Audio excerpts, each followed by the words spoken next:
respected senior BJP leader and member of parliament, Dr. Subramanian Swamy, editor of Tuklak, auditor and political commentator, Sree Gurumurthy ji, National General Secretary of VHS, Sree Jagdish ji, President of VHS Tamilnadu, Chandralekha ji, members of VHS, and dear friends. First off, I'd like to thank you all for taking the time out from your busy day to come here and watch the release of this book. I'm truly honored. This is, after all, my first book. And when I first went online, I had a lot of butterflies in my stomach. Is this going to be panned completely? The first few hours till I got the first review of my book were an experience that can be written as a separate story. But luckily, most of the feedback about the book has been positive. And I would like to thank Dr. Subramanian Swamy for giving me the encouragement to write this book. And he has been like a rock behind and in helping promote this book release. Just to give you an idea, we first did an international release in London on the 19th of March, Sunday. Guess who was there to release the book? Dr. Swamy. 8 days later, we released the book in New Delhi at Constitution Club. Guess who was there? Dr. Swamy. Yesterday, we released the book in Mumbai, and Dr. Swamy was there for that too. And I have a small story to tell here. He took a flight after attending session yesterday just for this event, and then he rushed back to the airport so that he could be in time for today's Supreme Court hearing. Dr. Swamy, words can't express my thanks to you. And on Sunday, we're going to be releasing the book in Bangalore, and Dr. Swamy is going to be there too. A quick introduction about myself. I'm an inventor, over 37 patents. I'm based in the Silicon Valley in the USA, and I'm also the editor of pgurus.com. I started this site because I felt the world needed the correct view of India. All too many times, what I noticed is the world publications simply regurgitate what was being presented inside India. So therefore, if you saw a slant in India, the same slant showed up in world publications too. I can tell you, New York Times only talks about the Dadri massacre or the Godhra riots. They don't talk about the magic that has been achieved in UP, in the stunning victory that BJP achieved.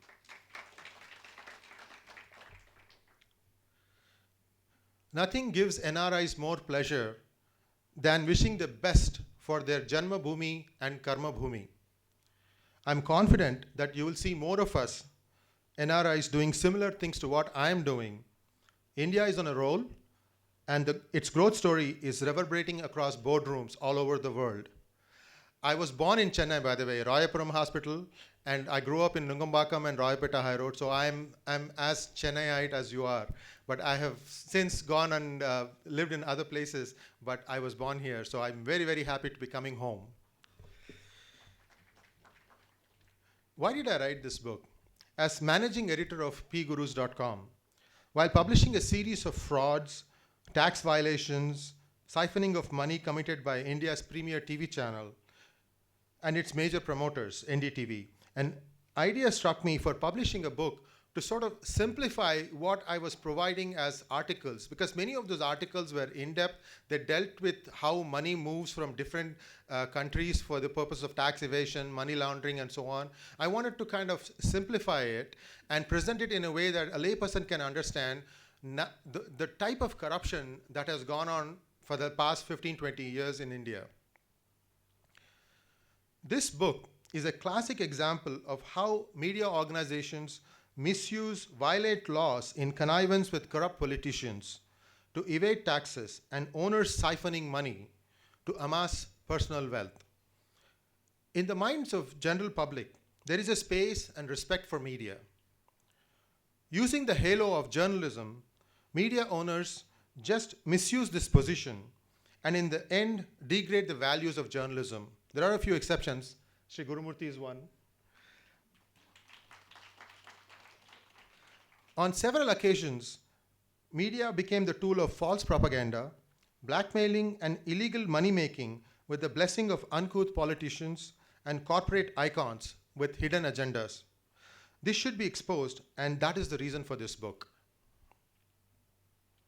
The honest government officer is fast becoming an endangered species, and this book is a tribute to them.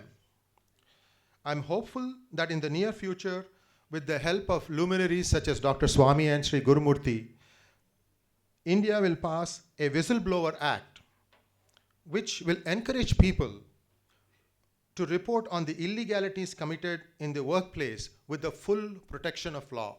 There is one such law in place in the United States, so we don't really have to go very far to look at how to go about framing the rules for it. Just to give you an example, if a whistleblower finds wrongdoing in a company, and if the wrongdoing amount is, say, $100 million, a typical award is between 20 to 30%. I mean, that's not a small amount.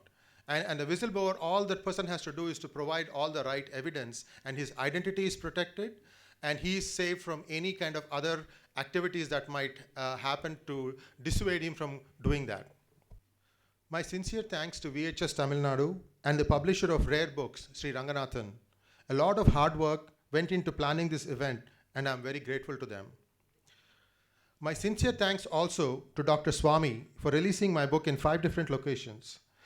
To paraphrase James Bond, he likes his coffee filtered, and he leaves his detractors shaken and stirred. Dr. Subramanian Swami. Dr. Swami is coming straight from the Supreme Court regarding the Ram Mandir case, and he will be sharing with us some of the recent developments. I would also like to thank a few individuals who wish to stay anonymous, who put in their heart and soul in the research of this book. I'd also like to say a few words about political commentator Sri Gurumurthy. Sometimes one understands one's own economy better when described by someone looking at it from outside. His lectures at IIT Bombay gave me a much better understanding of world's economies than anything I read in America. Ladies and gentlemen, if you have not seen these series of lectures, I encourage you to do so, because you are getting it for free, and it's 15 hours. You can see it 1 hour at a time. I cannot say enough good things about it. Thank you, Mr. Gurumurthy.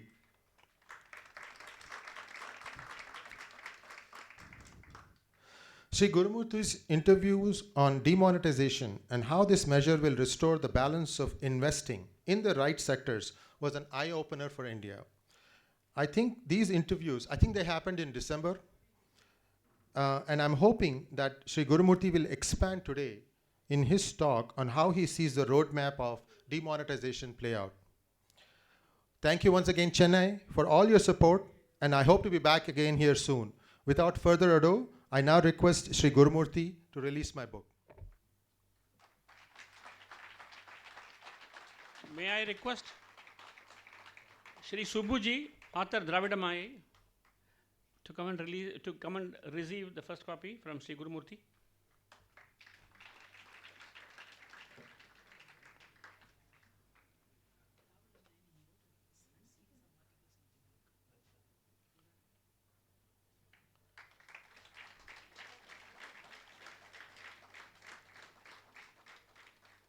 You are an intelligent audience. I do not want to exhort asking you to clap at the right moment and adequately. Please do so.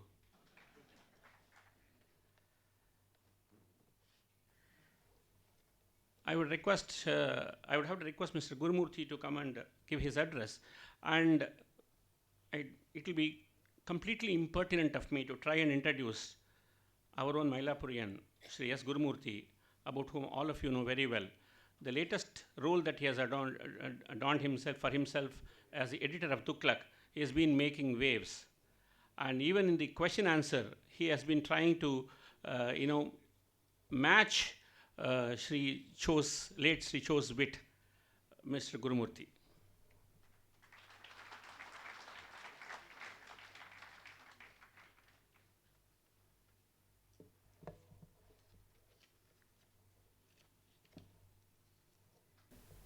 my good friend and someone to whom this country owes quite a lot, particularly what he has done in the last couple of decades, Dr. Swami. Mr. Shetty, whose is very important weapon in forging this Virat Hindu Sammelan, in the first camp of which I attended. And I asked Dr. Swami whether he is planning to hold something like that again, because it's one of the most energizing sessions I had attended in many years.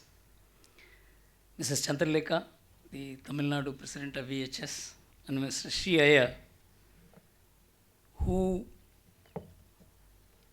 is less known, but the kind of work he is doing deserves much more recognition and appreciation. And I hope very soon the recognition that is due to him will come.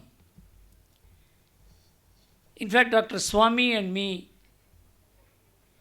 are two different approaches to public life. The same source to which both of us look to gave completely contradictory advice to both of us. The Kanchi Mahaswami asked him to enter politics. He asked me to avoid politics. So obviously, the Kanchi Mahaswami knew my disqualifications to enter politics. So Dr. Swami's work as a politician, as an academic, as a very courageous thinker is something which this country owes quite a lot to. When I say this, I don't say simply because I want to please him or please you, because that is not one of my attributes. It's not that we agree on everything. In fact, if you list the number of things we agree, out of 10, I may agree on 4. On Sonia Gandhi, on Chidambaram, on Maran, and NDTV. These are the things which, these concern the very core of the values of India. And of course, issues like Hindutva, Ram Janmabhoomi, these are not simple issues. These are nation-building issues in which he has taken positions which will outweigh all other aspects where I disagree with him. So I am extremely happy that I am sharing the dais here. Two Maila Punyans can't agree. So about this book on NDTV, it is a remarkable book. I had seen parts of it. I don't say I have read the whole of it. This is a fraud by a very powerful media group.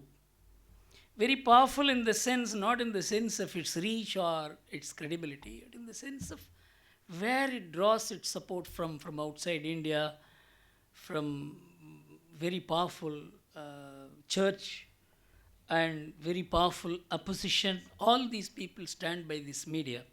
So it is not easy for a government to act on it, act against it. So unless there is enormous rise in the public opinion against this group, which of course has happened in the last couple of years, and in which the contribution of Dr. Swami and Sree Iyer have been quite valuable, and everything is sourced in a very honest tax officer by name S.K. Srivastava, who fought this group almost for the last a decade and more. Now, Sree Iyer told me that I should speak about